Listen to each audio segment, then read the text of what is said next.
प्यारे विद्यार्थियों, नमस्कार। आज हम कक्षा 12 में हिंदी व्याकरण में एक प्रकरण, एक बिंदु जिसका अध्ययन करेंगे, जिसका नाम है पद परिचय। जिसका नाम है पद परिचय। सबसे पहले हम देखते हैं पद। पद जो है वो भाषा की एक सार्थक इकाई है। कि पद जो है वो भाषा की एक सार्थक इकाई है। क्या पढ़ा हमने कि पद जो है वो भाषा की एक सार्थक इकाई है। अब जानते हैं कि पद कहते किसको हैं। कि पद कहते किससे हैं कि कोई भी शब्द जब इस शब्द का प्रयोग, कि किसी शब्द का प्रयोग किसी वाक्य में एक अंग के रूप में किया जाता है।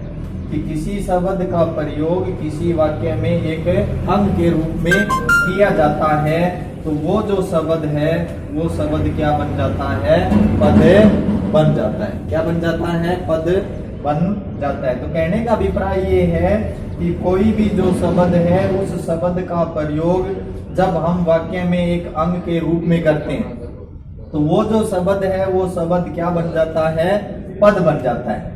अब हम पढ़ते हैं इसकी परिभाषा कि पद जो है उसकी परिभाषा क्या है। कि कोई भी शब्द जब शब्द के साथ विभक्ति का प्रयोग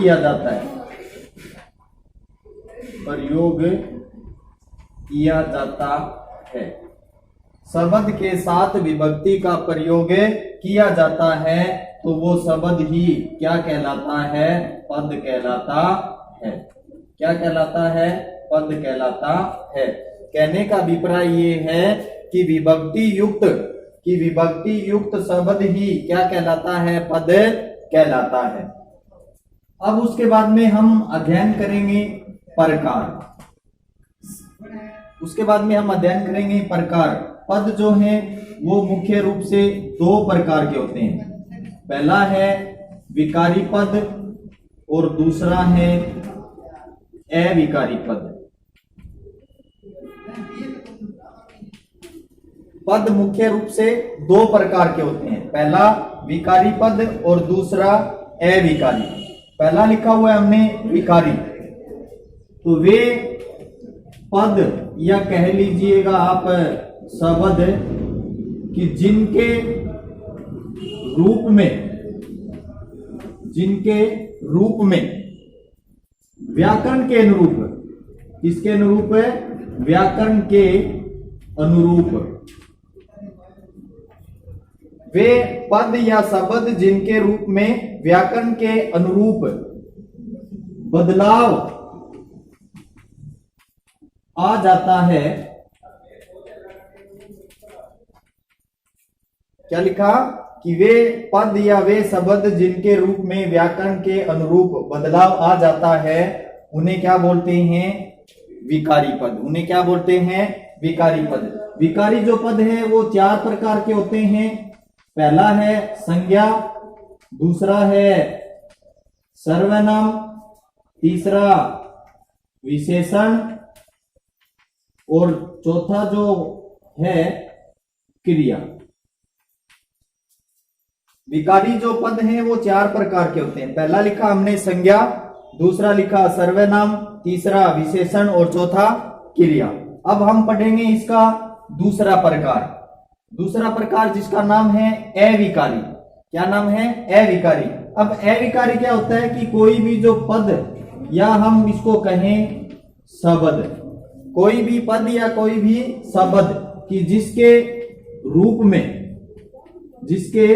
रूप में किसके अनुसार? व्याकरण के अनुरूप। किसके अनुसार? व्याकरण के अनुसार किसी प्रकार का उसका जो रूप है उस रूप में किसी प्रकार का परिवर्तन या बदलाव नहीं होता, तो वो कहलाता है अविकारी पद। अविकारी जो पद है वो भी 4 प्रकार के होते हैं। कितने प्रकार के? 4 प्रकार के। पहला है क्रिया विशेषण, दूसरा समुच्चय बोधक, तीसरा संबंध बोधक और चौथा है विस्मयादि बोधक। चौथा है विस्मयादि बोधक। तो ये है 2 प्रकार किसके? पद के। कि पद के 2 प्रकार होते हैं, विकारी और अविकारी। कि वे पद या वे शब्द जिनके रूप में व्याकरण के अनुरूप बदलाव आ जाता है वो कहलाता है विकारी पद, और जिनके रूप में बदलाव या परिवर्तन नहीं आता वो कहलाता है अविकारी। अब हम पढ़ चुके हैं, अब हम पढ़ेंगे परिचय। कि परिचय जो है उस परिचय का अर्थ होता है किसी की क्या करना? व्याख्या करना, या किसी की क्या चीज? संपूर्ण जो जानकारी है वो संपूर्ण जानकारी देना क्या कहलाता है? परिचय कहलाता है। अब हम पढ़ेंगे पूरा जो हमारा जो बिंदु है पद परिचय। कि पूरा हमारा जो बिंदु है उस पद परिचय की परिभाषा क्या है या किसको कहते हैं पद परिचय। तो इसकी परिभाषा ये है कि व्याकरण के अनुरूप, व्याकरण के अनुरूप वाक्य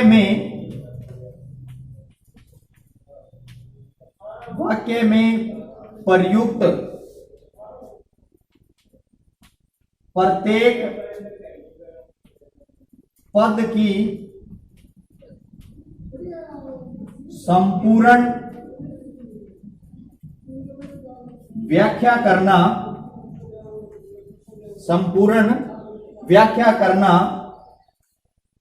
पद परिचय कहलाता है। क्या लिखी हमने परिभाषा? कि व्याकरण के अनुरूप वाक्य में प्रयुक्त प्रत्येक पद की संपूर्ण व्याख्या करना ही क्या कहलाता है? पद परिचय कहलाता है। अब व्याकरण के अनुरूप व्याख्या करने का मतलब ये है कि व्याकरण के अनुसार कोई भी जो पद है उस पद का क्या बताना?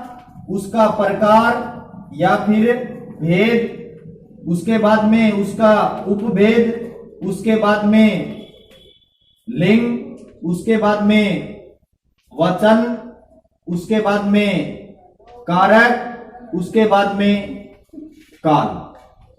कितनी बातें लिखी हमने?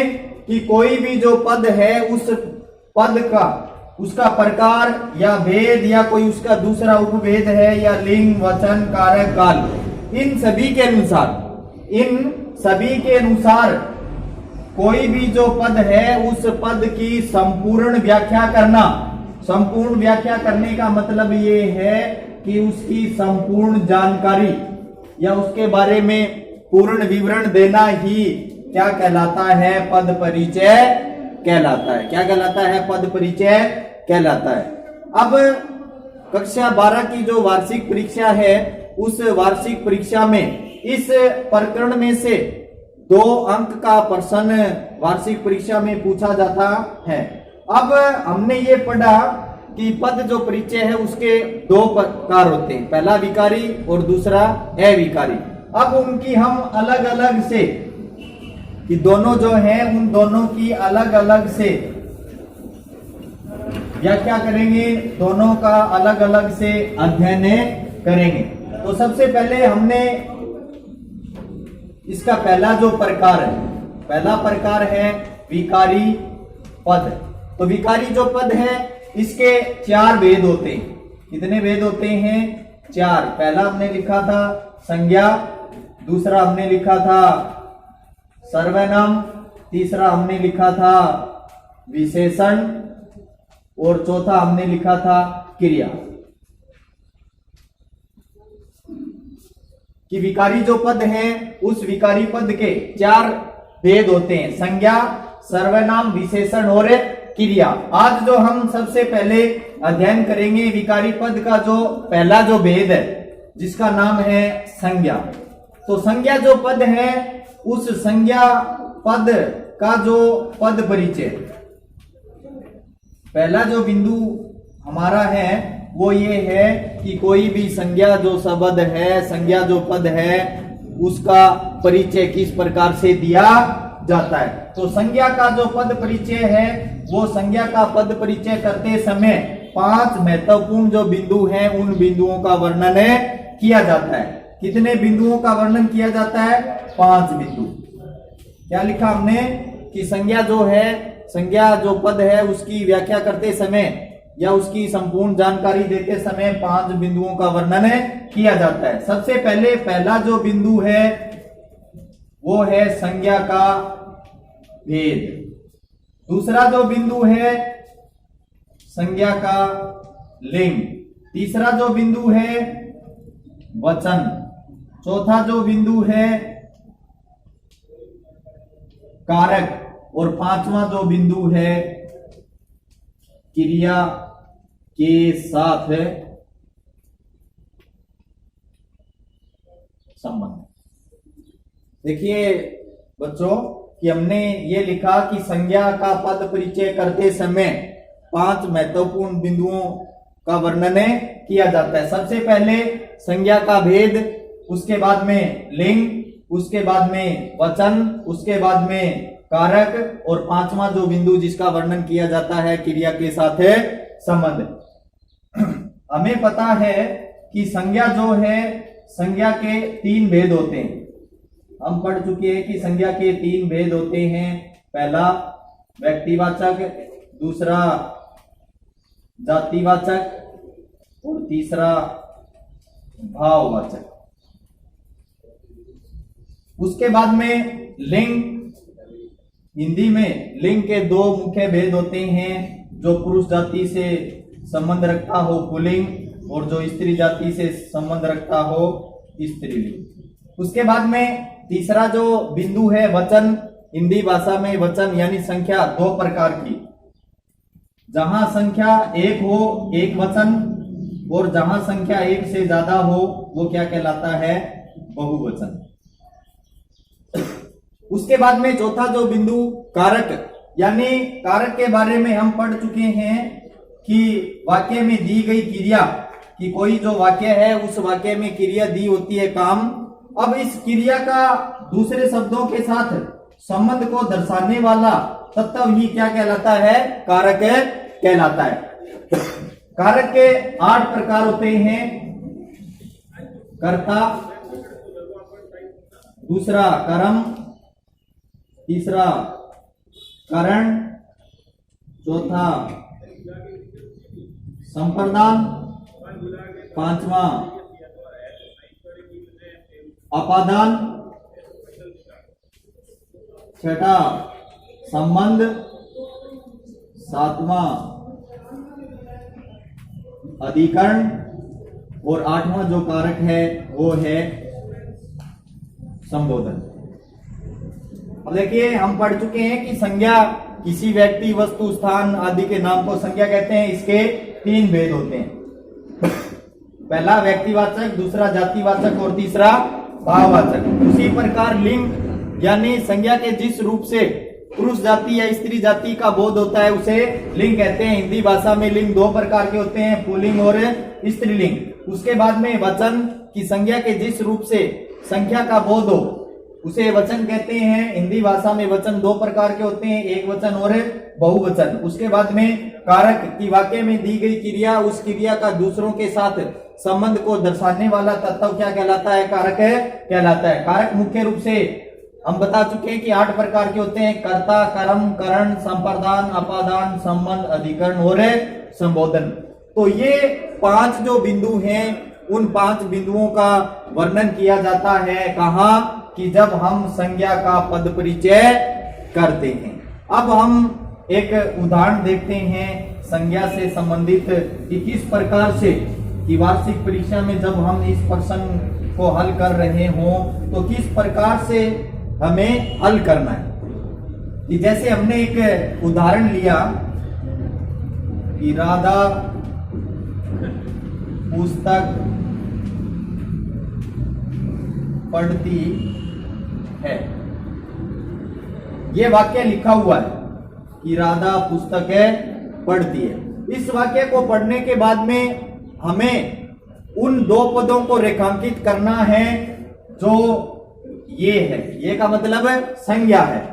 तो जैसे ही हमने इस वाक्य को पढ़ा तो पढ़ने के बाद में हमें पता चल चुका है कि राधा और पुस्तक दोनों जो है वो क्या है, संज्ञा है। तो हम दोनों को अलग कर लेते हैं। पहला राधा। अब राधा जो है वो संज्ञा पद है।